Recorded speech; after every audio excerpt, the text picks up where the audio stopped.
Hello, good evening, Ram Ram, नमस्कार। तो आपका स्वागत है हिंदी के प्रैक्टिस सेट नंबर 2 में।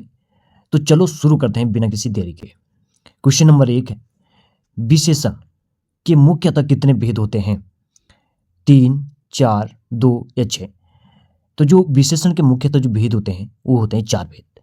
और 4 भेद कौन कौन से होते हैं? पहला होता है गुणवाचक विशेषण, दूसरा होता है परिमाणवाचक, तीसरा होता है संख्यावाचक और चौथा होता है सार्वनामिक विशेषण। तो ये जो है विशेषण के कितने भेद होते हैं? 4 भेद होते हैं। ठीक है, ये आप लोगों को याद रखना है।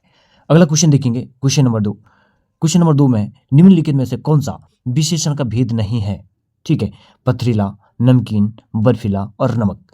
तो जो पथरीला है, नमकीन है और बर्फीला है, ये तीनों जो क्या है, ये विशेषण है।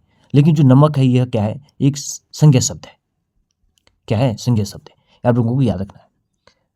अगला है पुरुषवाचक सर्वनाम के कितने भेद होते हैं?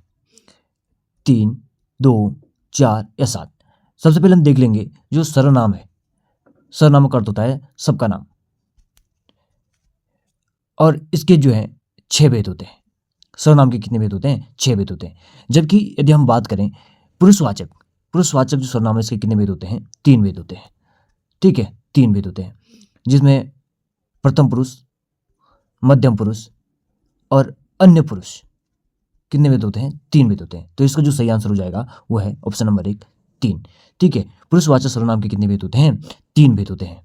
ठीक है, अगला क्वेश्चन देखेंगे। अगला क्वेश्चन है, अपेक्षा का विलोम क्या होगा? ठीक है, अपेक्षा का सही विलोम क्या होगा? पहला है अनिक्षा, रक्षा, उपेक्षा या समीक्षा। तो इसका ऑप्शन नंबर सी होगा उपेक्षा।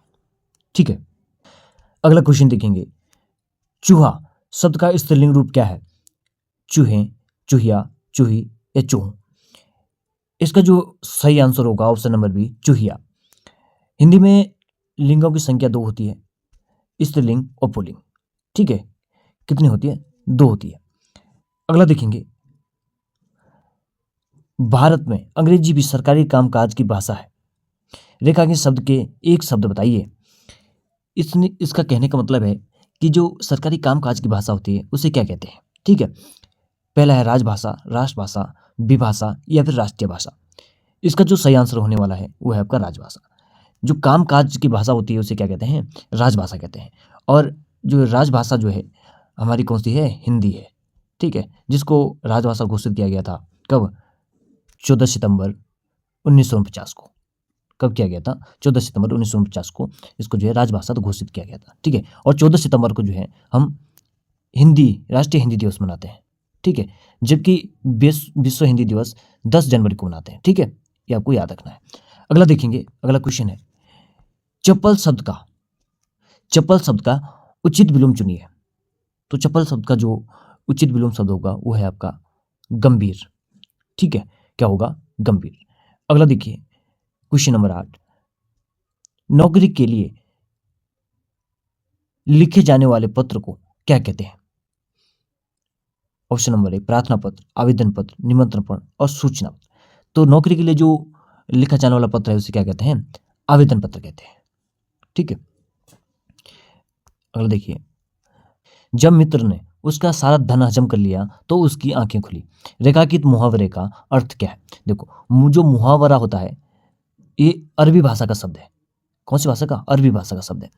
और जो मुहावरे होते हैं ये वाक्य का अंश होता है, वाक्यांश होते हैं। ठीक है, वाक्य का अंश होता है। जबकि जो लोकोक्ति होती है ये संस्कृत भाषा का शब्द है, और ये जो है पूरा वाक्य होता है। क्या? पूरा वाक्य होता है। ठीक है, तो इसमें लिखा है ऑप्शन नंबर 1 है, डर जाना, जग जाना, होश में आना और इनमें से कोई नहीं। तो इसमें जो सही आंसर होगा वो है ऑप्शन नंबर सी, होश में आना। ठीक है, अगला देखिए, अगला क्वेश्चन है, जिमोड़ो का पूर्ण में हाथ खितरना। ठीक है, देखो ये जो कुमाऊनी एक लोकोक्ति है, जिमोड़ो का पूर्ण में हाथ खितरना का सही अर्थ क्या होगा? देखो, ऑप्शन नंबर 1 है, बिना किसी कारण मुसीबत लेना, जिमोड़ो को हाथ में पकड़ना, मधुमक्खी के छत्तों को हाथ से पकड़ना या फिर जिमोड़ो के साथ नहीं खेलना चाहिए। तो इसका जो सही अर्थ होगा वो है आपका ऑप्शन नंबर 1, बिना किसी कारण के मुसीबत लेना। ठीक है, अगला देखिए, क्वेश्चन नंबर 11, कौन सी रचना विद्यासागर नौटियाल की नहीं है? ठीक है, जो विद्यासागर नौटियाल हैं इन्हें जो है पहाड़ का प्रेमचंद कहा जाता है। ठीक है, और इन जो है टिहरी डिस्ट्रिक्ट से हैं। इनमें से इनकी रचना नहीं है, ऐसा पूछा गया है। तो भैंस का कटिया इनकी रचना है, भीम सा खड़ा इनकी रचना है, मोहन गाता जाएगा, जो मोहन गाता जाएगा इनकी जो क्या है, आत्मकथा है। ठीक है, आत्मकथा। तो ये जो है तिब्बत की बेटी जो है इनकी रचना नहीं है। ठीक है, और जो तिब्बत की बेटी रचना है यह है आपकी वल्लभ डोभाल की है। ठीक है, आगे देखेंगे क्वेश्चन नंबर 12। ठीक है, द निर्गुण स्कूल ऑफ पोएट्री। ठीक है, द निर्गुण स्कूल ऑफ हिंदी पोएट्री किसकी रचना है? ये जो रचना है ये रचना है आपकी अबोध बहुगुणा की, बीरेन डंगवाल की, यमुनादत्त वैष्णव की, ये दुर्गाचरण काला की। ठीक है, तो ये जो रचना है ये रचना है आपकी अबोध बहुगुणा की। ठीक है, अगला देखिए क्वेश्चन नंबर 13 जो है, हिंदी भाषा में मूलतः वर्णों की संख्या कितनी मानी गई है? ठीक है, 50, 51, 52 और 53। तो जो हिंदी भाषा में जो वर्णों की संख्या मानी गई है 52, लेकिन अभी जो है एक वर्ण और को मान्यता दी गई थी। ठीक है, तो मेरे हिसाब से अब जो आप टिक करेंगे वो 53 करेंगे।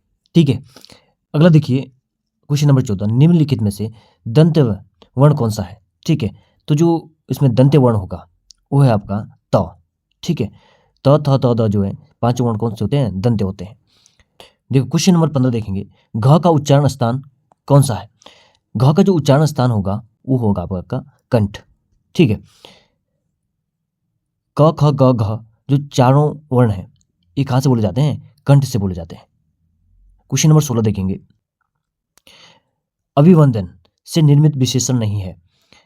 तो इसमें जो अभिनंदन से जो निर्मित विशेषण नहीं है वो है आपका अभिवंदित। ठीक है, अभिवंदित जो है अभिवंदन से निर्मित विशेषण नहीं है।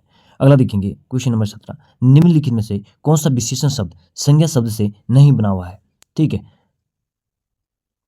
इसका सही आंसर होगा बाहरी। ठीक है, अगला क्वेश्चन देखेंगे क्वेश्चन नंबर 18, भयभीत का समास विग्रह क्या होगा? ऑप्शन नंबर 1 भय से भीत, ऑप्शन नंबर बी भय के लिए भीत, तीसरा है भय भय द्वारा भीत, और चौथा है भय में भीत। तो इसका जो सही आंसर होगा वो है आपका भय से भीत। ठीक है, अगला देखेंगे, द्वंद्व समास का उदाहरण नहीं है। कपड़े लत्ते, पान तमाकू, राग बिराग। और अगला जो ऑप्शन होगा वो है आपका, इसमें अगला ऑप्शन था घर घर। ठीक है, जो ऑप्शन नीचे टाइप हो गया गलती से, है ना, लेकिन इसमें जो ये तीनों है ये आपके द्वंद्व समास के उदाहरण है। लेकिन जो ये घर घर है इसमें जो है आपका अव्ययभाव समास आता है। ठीक है, और यही इसका सही आंसर होना था। ठीक है, ऑप्शन नंबर डी यहाँ पे छप गया, लेकिन इसका सही आंसर जो होगा वो होगा घर घर। अगला और लास्ट क्वेश्चन देखेंगे आज का, किस समूह में यण संधि सहित है? भाई रहित नहीं है, सहित है। ठीक है, सहित शब्द है। ठीक है, इसमें जो ऑप्शन नंबर 1 है अवंती, संख्यचित या न्यून, दूसरा है पितृ अनुमति, यद्यपि सडानन। तो ये ऑप्शन नंबर बी ही इसका क्या हो जाएगा? सही आंसर हो जाएगा। दोस्तों ये हमने आज देखे हैं हिंदी के 20 क्वेश्चन देख लिए हैं यूकेएसएससी के पैटर्न आधारित, और हम कोशिश करेंगे कि इसमें जो है गढ़वाली, कुमाऊनी, लोकोक्तियाँ और जो रचनाएं हम ज़्यादा से ज़्यादा डालें, और जो आपका पत्र लेखन है वहाँ से भी हम क्वेश्चन डालने की कोशिश करेंगे। आप लगातार हमारे साथ बने रहेंगे। अभी जो है प्रैक्टिस नंबर 2 ही हुआ है, हम लगातार आपके लिए जो है हिंदी के प्रैक्टिस सेट लाते रहेंगे। यदि आपने चैनल को सब्सक्राइब नहीं किया तो चैनल को सब्सक्राइब कर लें। वीडियो अच्छी लगी तो वीडियो को लाइक करें, अपने दोस्तों के साथ शेयर करें और हमारे साथ बने रहें। मिलते हैं आपको प्रैक्टिस सेट नंबर 3 में। तब तक के लिए अपना ख्याल रखिए। धन्यवाद।